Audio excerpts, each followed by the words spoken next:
Je že enkrat tu ne bo. Ne ostane, če je že enkrat narediti. Sej, če zrušiš spomenik, ne rušiš sistema ali karkoli. Kaj bo pa ostalo za namcev? To je bil tisti del zgodovine in takrat je bilo to aktualno, za drugi bodo pa precenili, a je bilo prav ali ni bilo prav. Nikjer po svetu nisem za rušenje spomenikov in kulturnih stvari, nikjer.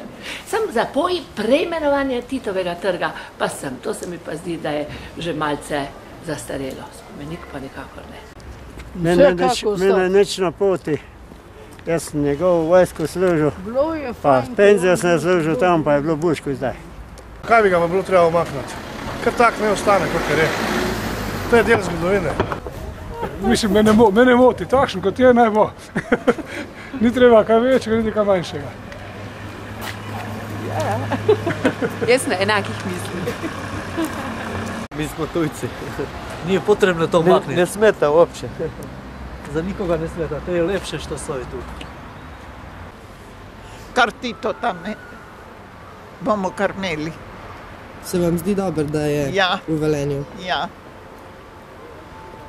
Ja, bi moglo, pač po moje bi moglo samo.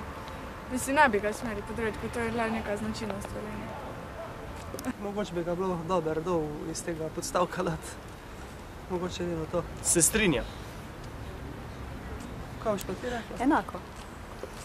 Nič ne treba ga omakniti. Meni se zdi, da nobeno ni na poti. Da bi bilo dobro, da bi kar bil. Smo ponosni na njega, ja. Torej Neč odstraniti. Ne, nijemo se kaj sramovati.